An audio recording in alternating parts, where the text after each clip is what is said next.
Like many people, when COVID came along, I didn't really have much else to do aside from eating, drinking, and sleeping, because what's wrong with a beer at lunchtime every day of the week? But it didn't take me long to come to the realization that, like many people, I wasn't happy with myself. So I set out on a mission and discovered 3 key areas in my life that I wanted to improve, and actually 6 pieces of tech that helped me go from this, a fairly average guy in his 30s who eats like crap and sleeps like crap and was doing a great job on his dad bod, to this, of still a fairly average guy in his 30s who is much healthier and happier than I was before, and one who has totally reversed the whole like dad bod thing I had post-COVID. So in this video, I want to run you through what those 3 key areas are in my life and what these 6 pieces of tech are that I've used to help me get my stubborn ass into gear. Now, I did pay for most of what I'm going to talk about in this video. There are a couple that I didn't, and I will clearly tell you which ones I've been gifted so you're fully aware of like any personal bias that might affect my opinion. And actually, I've stopped using a lot of the tech that I'm going to cover, and I'll explain what and why that is when I get to each part of the video. So, part 1 in fixing my health began with sleep. And this is one of the biggest challenges I have to solve, like, even to this day. Now, I read so many books on this, which totally changed my opinion when it comes to how much sleep I should be getting. Sleep can help with depression. It can even increase your sex drive. Gents, take notes if your wife isn't ever interested. Yep. And if you're not getting enough sleep, then your body will actually eat through your own muscle and not your fat when you're sleeping. But I have a problem because number 1, I'm a workaholic. Number 2, I'm a night owl. And number 3, I just enjoy staying up late and playing online games with my friends every night, which usually includes some snacking. Now, I needed a lot of help with this one, and that's like a massive understatement. Now, I needed to use tech in 2 ways to help me with my sleep. Now, firstly, tracking my sleep so I know how bad my problem is. And then secondly, actually waking me up in the morning, because I'm a very, very deep sleeper. Like, once I'm asleep, it's nearly impossible to wake me up. So tech number 1 to the rescue, the Apple Watch Ultra. And it is pretty good at sleep tracking. The haptic motors on the back of the Apple Watch really kind of gently wake you up. And also because they're just gently tapping on your wrist, it doesn't wake up anybody else who might be in the same room as you. Now, I can see that I average around 5 hours of sleep some nights, and all of the research that I've read points towards more like 7 to 8 hours of sleep per night for you is like what you need to see the benefits. So I really have a problem here. But the problem with the Apple Watch is that it's fairly big, it's quite bulky. You have to wear it on your wrist all night, which then can make it quite challenging to then charge it up before leaving the next morning. And the alarm on it, you can just tap snooze or dismiss and it's off. And when it's off, that triggers one simple reaction in my body and my brain, I guess, which is go back to sleep. So next up, I picked up an Oura Ring, which is widely regarded as one of the best sleep and fitness trackers through like all of the YouTube videos I saw. And this looks just like a regular ring, but on the inside is a bunch of clever tech. And I love the data you can get from the Oura Ring. Now, it tracks my sleep just like the Apple Watch does, and it reads pretty closely too. So I got 6 hours and 1 minute yesterday on my Apple Watch, whereas on Oura, it's reading as 6 hours and 10 minutes from the Oura Ring. Now, the Oura Ring also gives you a ton of other metrics like your stress levels, your heart rate. It can track your fitness and basically just gives you a score to tell you how well you slept and how ready you are for the day. Now, I think the Oura Ring is great. I think if you don't like wearing like bulky watches or anything, but still want to track your sleep and kind of capture your other metrics, it is a great option. But it too has some problems. Now, firstly, there is a monthly subscription cost attached. It isn't much, to be fair, but if you don't take out the subscription, then you don't get any of the detailed metrics. You get like the headline scores, but nothing else. But the ring itself is already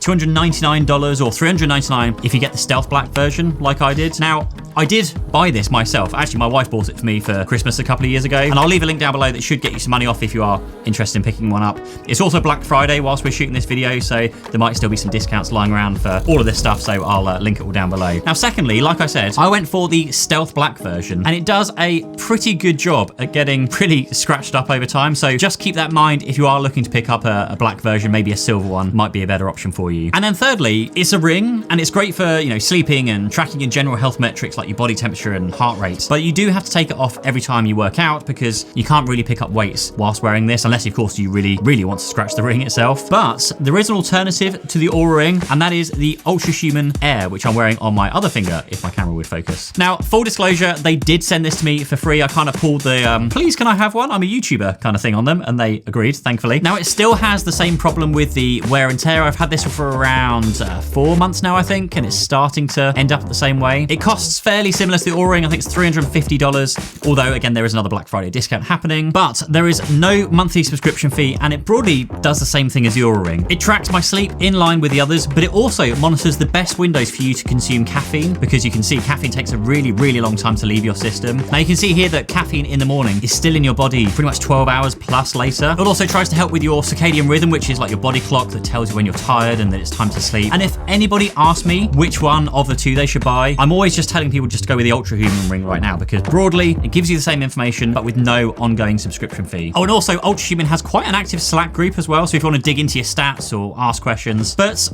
whilst these rings are both great health trackers, they don't help you wake up, of course. There's no vibration things in them to make you wake up. So enter the fourth piece of tech, the Whoop strap. And I'm going to talk about this more in a minute, but the Whoop also does a good job of tracking your sleep. Again, same as the Apple Watch, same as the Oura Ring and the UltraHuman rings, but it also does a pretty reasonable job of waking you up. Now, it's basically this sensor that you can strap to your wrist or your arm, and you can set an alarm that, works just like a watch, that makes the sensor vibrate just like a watch would. And the only way to stop it vibrating is to tap it really, really fast and hard until it stops. And I found that was a really good way of waking me up, because I'd have to sit there really, really tapping it to make it stop. So for me, it didn't do a bad job, but still, if I can turn something off by hitting it a few times, then I will, and then right back to sleep, I'm gonna go again. Enter the 8 Sleep. Now, the 8 Sleep is a cover that you fit over your existing mattress, and inside that cover is this whole mesh system that pushes water through from the pods that sits next to your bed, and is attached by this thick umbilical cord. And it lets you control the temperature of your bed independently on both sides. Now, the idea is that using one of these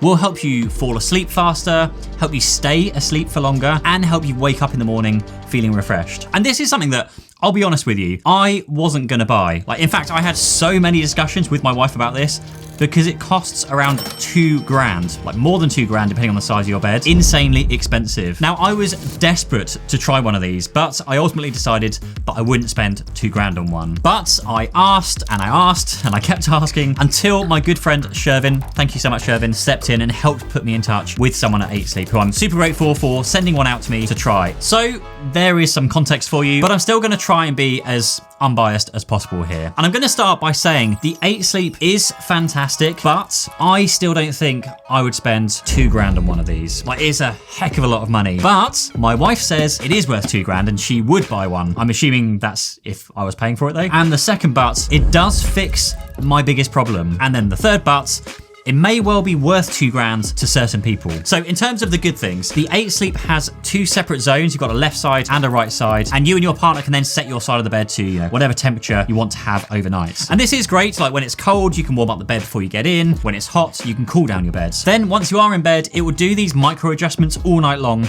to help keep you asleep. Now, I've generally found that when I'm in bed and asleep, I like a cool bed. Kind of like that feeling when you flip the pillow over for the cool side of the pillow, but the whole bed is the cool side of the bed. But my wife prefers just lying on top of flipping radiator all night long. So it helps you stay asleep if that's a struggle for you. For me, I'm asleep, I'm dead to the world, nothing's waking me up. Now, in addition to the water tubes that run through the cover, it also has sensors to track so many other things. It's really, really crazy. It can track your sleep just as well as the watch or the Whoop or the rings. It also tracks your heart rate, your breathing rate, and your heart rate variability, which is pretty insane for a mattress cover. But where the mattress really, really wins for me is that it can also vibrate independently on both sides. That's what she said. So the magical thing about the 8 Sleep waking you up is that you can only switch it off by picking up your phone and tapping snooze or dismiss, which I found myself doing. But the easiest fix for this is to simply leave my phone in another room or leave it downstairs before going to bed. So the only choice I have is to get up. Now, I haven't looked to see if there is another way of switching off the alarm.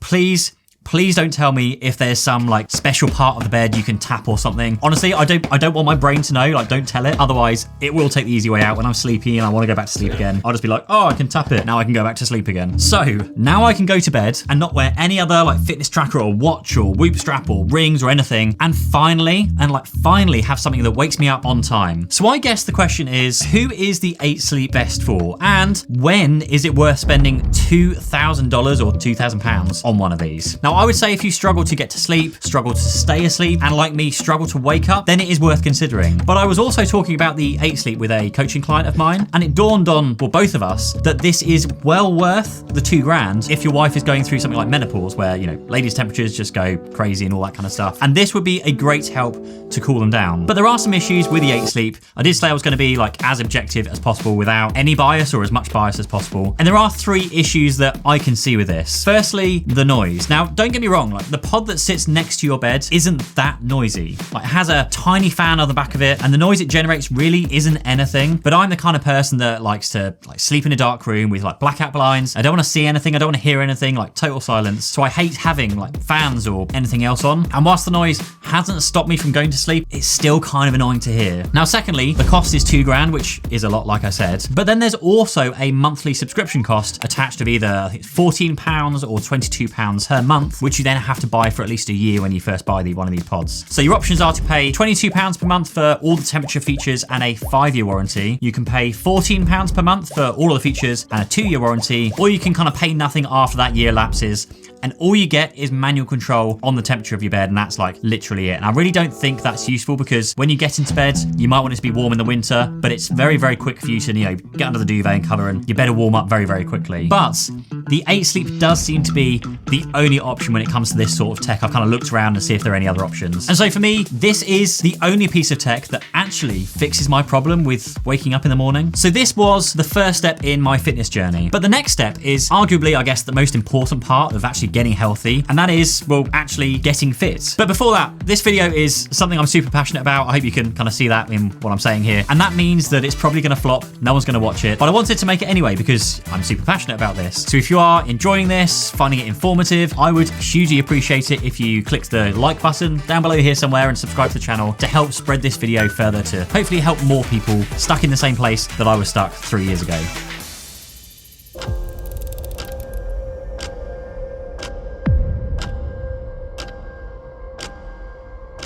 So my fitness journey started off like most people's. I want to lose my dad bod, I want to lose my belly, and like get some muscle. 9 in the morning to do a workout on a Saturday. Definitely not me. But this was one journey that only very recently hit a turning point for me. Now, much of it is driven by a book I read from a guy called Peter Attia. It's called Outlive, which is all about how by putting the work in today in our younger years, you can extend your healthy lifespan and help you reach your older years without dying from one of the 4 horsemen. And that is cardiovascular disease, cancer, brain disease, and metabolic disease. Now, this did hit a nerve with me because I'm sure we all know someone who has been affected by cancer or heart disease or Alzheimer's, Parkinson's disease. The focus of his book is on preventing these problems by taking action now to completely avoid these diseases instead of using medicine later in life to survive these diseases. And one of the big ones that Peter and so many others agree with is that you need to get fit. So without like regurgitating his whole book in this video, the parts I've taken to heart in my own fitness routine are weight training with a focus on strength over muscle growth, zone 2 training, which I do once a week, VO2 max training, where I try and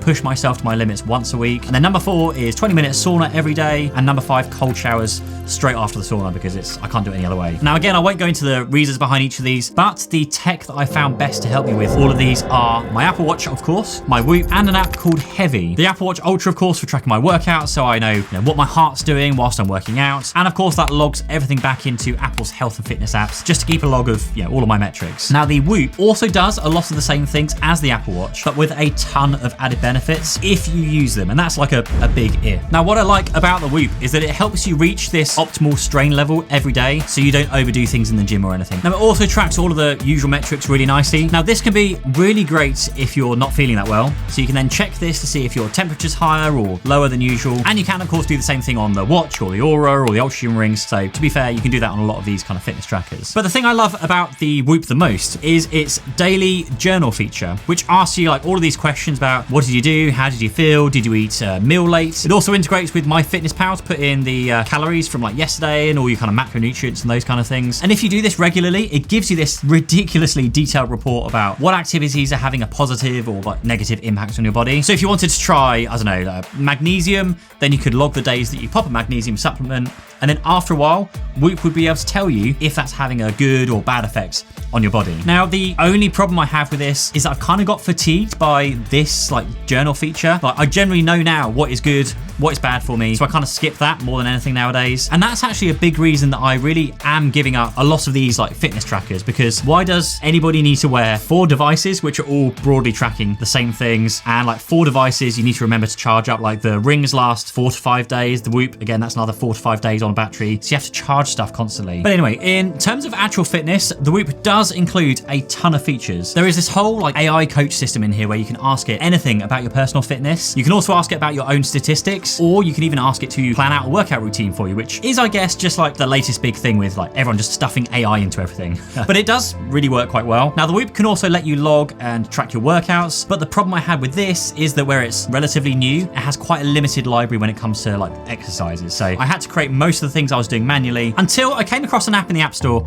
called Hevy. And this is so far being the best like gym workout buddy system that I've come across. Now, it works on Android, iPhone, Apple Watch, like there's even a web version, and you can use it to track your workouts. And it also helps track your progress on each exercise. You can see kind of how many reps and the kind of weights you've done over time too. Now, it also has a kind of social network system built into it, so you can see your friends' workouts and you can like, comment and like and like basically encourage them. But I don't have any friends, so yeah. But what's really made me go from where I was 3 years ago to where I am today has been following a guy called Jeff Nippard on YouTube. I always find his name quite funny.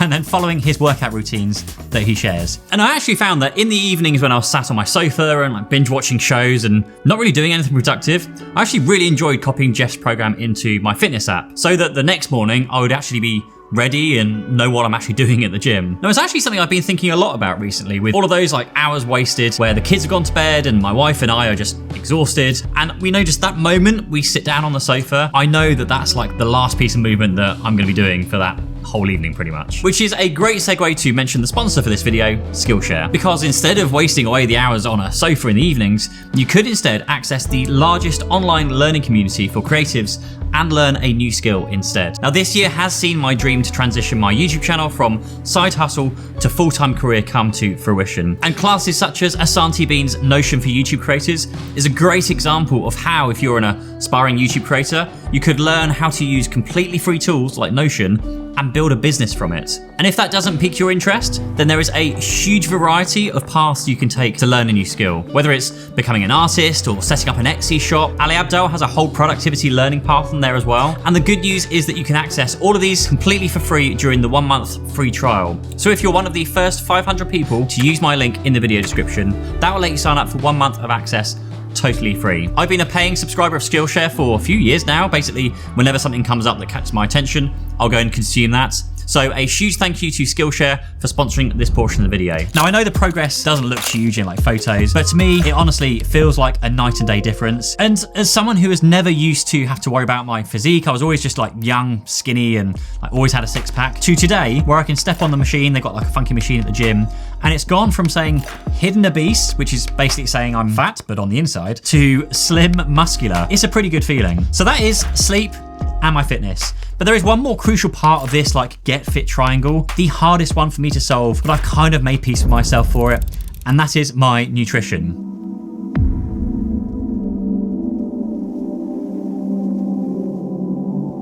Now, there is so much crap around online about like nutrition that it is exhausting, and all of the studies around nutrition are pretty flawed. So I set myself some pretty simple goals, and those are ensuring I get enough protein each and every day and avoid foods which spike my glucose levels. So the first one is a pretty easy one. Now, I simply use MyFitnessPal to log my meals every day, and like, over time, I've now gotten to the point where I pretty much know how much protein each meal gives me. I also drink a protein shake in the mornings and after my workout, but generally speaking, I'm gonna hit my protein target every day. Now, I do also take some supplements. I take multivitamin, vitamin D, omega-3, and turmeric every day, as well as creatine. But the foods that spike my blood glucose were and will always continue to be a challenge. Like, essentially, anything that spikes your glucose levels above like a certain amount is meant to be like very, very bad for you. The problem is everything yummy spikes my glucose. Chocolate, fast foods, even protein shakes, even roast dinners spike my glucose. And the way I'm able to monitor this was with the UltraHuman UltraHuman M1, which is a continuous glucose monitor, CGM for short, otherwise known as what people with diabetes have to wear. Now, it is a patch with like a tiny thread that sits into your arm. It generally like doesn't hurt sticking one on, and they last for 14 days each. Now, they are around £140 for 2 of them, so you get like a month's supply. Now, UltraHuman did send me out 1 pack for me to try a few months ago, and then another pack for me to try to kind of, well,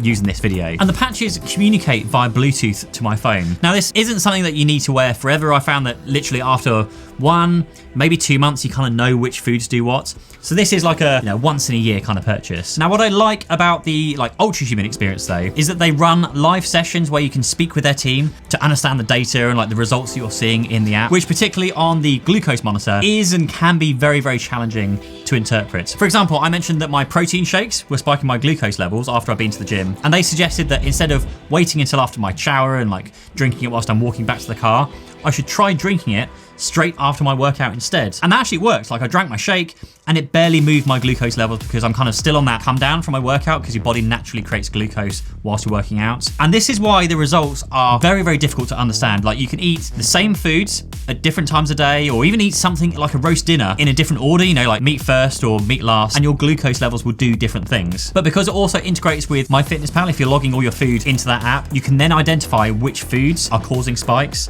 So you can see here that I had my roast dinner. There you go. This was when I last tested it. Had my roast dinner, and I had a massive glucose spike after that. So other things I've discovered: chocolate is bad for me. Already knew that. But chocolate ice cream, not as bad. Honestly, all of this is only really like scratching the surface of what I've been looking into when it comes to like improving my health and my fitness. But this video is already long enough. Like, it's 40 minutes right now. Hopefully it's not 40 minutes you're watching. So feel free to DM me or ask me any questions in the comments down below. Also, thank you to our Patreon subscribers, and you can catch the after show over on Patreon right now. Link down below for that, with, you know, more of my fitness journey. And I will see you in the next video. Cheers, bye-bye.